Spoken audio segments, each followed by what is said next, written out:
pertanyaannya, aku mau mudik, apa saja yang harus aku persiapkan secara strategi dan secara step by step? Nah, sebelum kita melakukan perencanaan gitu ya, ada satu hal yang harus kita lakukan adalah checklist nih kebutuhan mudik ya Dina. Jadi yang pertama adalah akomodasi gitu ya, ada hotel, tempat tinggal, atau kalau misalkan ada gitu ya, berapa tuh biayanya harus kita hitung-hitung.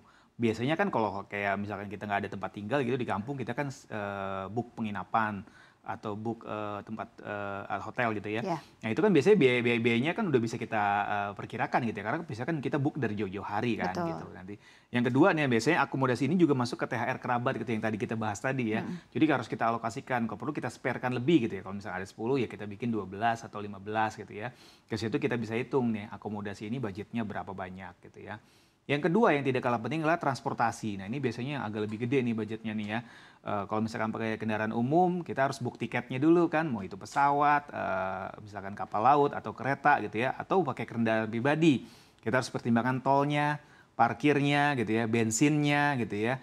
Nah yang ketiga biasanya yang tidak kalah penting adalah rekreasinya nih. Biasanya kan mudik itu kan orang jalan-jalan gitu ya ke tempat wisata, kulineran, makan, beli oleh-oleh. Nah itu juga harus kita hitung-hitung juga dengan baik. Nah 3 alokasi checklist ini harus kita budgetkan gitu ya. Dari situ kita bisa tahu berapa sih total budget yang kita butuhkan gitu ya untuk perjalanan mudik kita di tahun ini. Gitu. Oke, checklist ini ya yang harus di make sure dulu begitu sebagai step pertama kalau kita mau mudik. Nah, pertanyaanku selanjutnya mungkin ini kan kalau kita menghitung dalam konteks aku sendiri gitu mudik. Nah, bagaimana dengan sobat cuan yang misalnya suami istri atau misalnya punya anak 2 orang begitu. Apakah memang sesederhana ya udah tinggal dikali aja jadi kali 2, kali 4 atau sebenarnya ada kebutuhan-kebutuhan lain yang misalnya semakin banyak rombongannya semakin besar juga pula kebutuhannya gitu. Ya, jadi prinsip dasar budgeting itu adalah semakin detail akan semakin bagus gitu ya. Kalau misalkan let's say ini dihitung untuk budget per orang, misalkan dia mudiknya sama istri atau suami sama anak-anak, ya dia hitung juga suami dan anak-anaknya atau istri dan anak-anaknya berapa budgetnya. Karena kadang-kadang kan kayak tiket gitu misalkan. Kalau pesawat kan buat anak-anak sama orang dewasa harganya beda. Ya itu kita harus alokasikan berapa yang buat anak kita gitu ya, berapa yang buat istri atau suami. Jadi memang benar-benar sedetil mungkin gitu. Semakin detail perencanaan yang kita buat, semakin kecil kemungkinan ada ekses lebih gitu dari pengeluaran kita gitu. Yang nantinya juga kaitannya adalah supaya kita nggak terkaget-kaget nih, oh ternyata budgetnya meledak nih. Nah, biasanya orang yang seperti itu adalah orang yang tidak melakukan perencanaan keuangan dengan baik gitu, Dina. Itu, makanya kita bahas kali ini begitu ya, supaya pulang mudik nggak manyun gitu ya Mas Ai. Betul, iya. Nah, pertanyaan selanjutnya, ini kan tadi saat saya, oke tahun ini saya mudik deh, kita mundur satu langkah lagi ke belakang. Seberapa besar sih saya harus menabung untuk menuju ke mudik? Jadi mungkin berapa bulan sebelumnya dan juga berapa persen dari pendapatan saya yang saya harus alokasikan buat mudik yang kemungkinan besar kan dilakukan setiap tahun, Mas Ai. Nah ini pertanyaan bagus. Jadi sebenarnya gini, kalau kita sudah melakukan budgeting dari jauh-jauh hari, biasanya ini budgeting ini harusnya dari jauh-jauh hari. Kenapa? Karena ini kan situasi atau tradisi yang berulang setiap tahun gitu ya. Jadi umumnya budgetnya tuh nggak terlalu berubah banyak gitu. Kalaupun berubah banyak paling ada 10% atau 15% perubahan gitu ya. Tinggal disesuaikan aja. Nah kalau dari jauh-jauh hari kita sudah tahu budget yang kita butuhkan berapa, kita bisa mengkalkulasi nih sumber dananya dari mana. Kalau misalkan let's say dari THR aja udah cukup, ya udah berarti kita bisa misalkan mengandalkan THR. Tapi terkadang kan, oh nggak cukup nih, bisa kita ambil dari gaji berikutnya kan, dari gaji.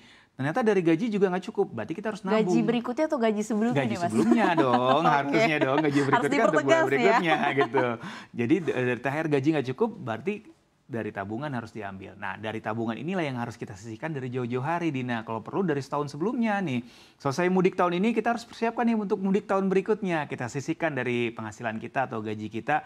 Let's say minimal 5% atau 10% dari gaji untuk keperluan mudik gitu. Jadi kita sudah punya dana mudik sebelum gaji bulan pas Ramadan ini atau THR ini cair, kita kalau perlu udah punya gitu budget. Jadi gaji sama THR utuh bisa buat nanti pasca Lebaran gitu. Itu kan lebih bagus. Ya, gitu. Dan kalau jauh-jauh hari kan juga menyisihkannya kan juga nggak terlalu besar. Nggak terlalu besar, 5% saya cukup lah gitu. Untuk UMR 5 juta gitu kan. Kalau 5% itu kan berarti sekitar berapa ya? 250.000, nggak terlalu berat lah gitu Iya, kan. betul. Setahun kan udah lumayan. Daripada nyicil Hamin 3 bulan begitu, tiba-tiba harus langsung besar, terutama kalau yang sudah berkeluarga langsung 4 orang begitu ya. Berat kan, apalagi kan pasti kan di hari-hari biasa ada kebutuhan lain yang harus di-cover juga gitu. Oke, baik. Lalu kalau kita lihat begitu, ini kan sumber dana mudik. Boleh dong Mas Ai kira-kira digambarkan secara persentase sebenarnya berapa sih yang harus misalnya katakan untuk transportasi berapa persen, kemudian untuk rekreasi berapa persen? Ada hitung-hitungannya nggak sih Ya, sebenarnya? sebenarnya ada persentasenya ya. Jadi kalau menurut hitung-hitungan sederhana ya, biasanya akomodasi ini 20% dari total budget mudik yang kita sediakan gitu ya. Nanti disesuaikan aja budget mudiknya berapa gitu ya. Nah, biasanya budget terbesar adalah di transportasi. Kenapa? Karena transportasi ini baik itu pakai kendaraan umum maupun kendaraan pribadi, biasanya kalau hari raya itu dia harganya melonjak kalau untuk transportasi umum ya. Kalau untuk transportasi pribadi, kenapa bisa gede juga? Karena biasanya kan macet tuh. Iya. Pasti kos untuk bensinnya lebih gede, belum lagi ntar mampir-mampir jajan gitu ya, atau beli oleh-oleh, atau mungkin menginap di tempat lain. Menginap Pasti kan, yang nggak terencana ini loh Mas ini kan Ai. biasanya budgetnya makin membengkak lagi. Dengan gitu. kondisi pasti hotel-hotel juga udah penuh Iya, dan penuh, harganya juga pasti udah naik 2 kali melambung. lipat sampai 3 kali lipat gitu. Sisanya 10%-nya bisa buat rekreasi, jalan-jalan. Tinggal disesuaikan aja mau jalan-jalannya kemana. Kan masing-masing orang pasti berbeda-beda ya. Iya. Pasti di kota sekitarnya yang memang tempat tujuan mudiknya gitu. Oke, ini kan secara ideal ya Mas Ai ya. Kalau kita memang sudah mempersiapkan mudik, semua pokoknya bisa dihitung sedetail mungkin semakin jauh hari kita mempersiapkan semakin baik gitu. Iya. Katakan kalau kita bicara soal worst case-nya, kita diminta untuk pulang kampung, ayo dong pulang kampung begitu. Udah lama nggak ketemu sama orang tua, tapi kondisinya kita lagi boncos, ngepas gitu. Pertanyaannya, apakah boleh kita saat mudik sumber dananya dari ngutang? Nah, ini pertanyaan bagus juga. Sebenarnya nggak boleh, jawabannya singkat, nggak boleh gitu ya. Nggak boleh ya? Kenapa? Karena mudik ini bukan sesuatu yang darurat, itu pertama. Kedua, hutang itu juga kalau bisa, hutang itu harus yang produktif, bukan hutang yang konsumtif. Mudik ini kan keperluan yang konsumtif sebenarnya, bukan keperluan yang produktif. Kenapa? Karena dia nggak menghasilkan uang, dia justru mengeluarkan uang gitu ya. Jadi sangat tidak disarankan mudik menggunakan hutang gitu ya. Lalu bagaimana nih kalau misalkan di tahun ini dia nggak punya uang tapi pengen mudik? Ya udah, kalau begitu emang kalau terpaksa ya berarti mudiknya jangan pas Lebaran. Setelah Lebaran mungkin nanti ajukan cuti ketika Pas sudah lagi dapat low gajian, season. low season. Harganya juga kan jadi lebih murah, budgetnya juga mungkin nggak sebesar ketika Ramadan atau Idul Fitri gitu. Jadi mudik ini bukan sesuatu yang harus dipaksakan gitu ya. Kalau memang ada biayanya dan pengen mudik ya boleh, tapi kalau misalkan pengen nggak ada biayanya, mendingan ditunda dulu daripada nanti kita malah makin susah ke depannya. Gitu. Oke. Pertanyaan selanjutnya adalah kapan kita menentukan, oke tahun ini aku mudik, tahun depan aku nggak mudik. Kira-kira apa saja sih Mas Ai pertimbangan yang menentukan tahun ini mudik atau tahun depan nggak mudik? Ya, simpelnya memang ketika dari sisi budgetingnya ini masuk dengan sisi pendapatannya atau alokasi dananya gitu ya. Kalau misalkan nggak masuk, ya kita coba cari solusi. Ada nggak nih kira-kira alokasi lain yang bisa menambal gitu ya? Apakah tadi dari tabungan atau dari side income dia? Boleh gitu. ya berarti Boleh, ya gitu. dari side income. Tapi kalau ternyata udah dipaksakan, diusahakan nggak ada, ya berarti emang dia harus ada yang dikurangi dari budget mudiknya. Atau ya kalau emang nggak mungkin sama sekali ya berarti ditunda setelah Lebaran gitu ya. Betul. Mudiknya, Atau mungkin gitu. tahun depannya. Atau mungkin tahun depannya. Gitu. Sesuai balik lagi dengan kemampuan masing-masing. Betul. Oke, lalu tadi kan salah satu yang don'ts atau jangan dilakukan adalah mudik tapi pakai utang. Kira-kira ada do and don'ts lain? Nah, ini juga menarik. Jadi ada beberapa hal yang harus dipertimbangkan ketika kita mau mudik Lebaran nih. Ya. Yang pertama, dus-nya adalah ya rencanakan jauh-jauh hari. Kenapa? Supaya itu tadi budgetnya jauh lebih kecil, jauh lebih ringan. Kayak misalkan kita booking hotel, kalau dari jauh-jauh hari itu pasti kan jauh lebih murah gitu ya.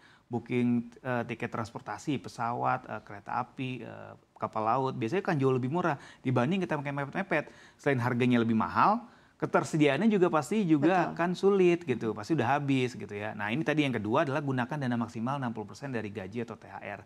Kenapa 60%?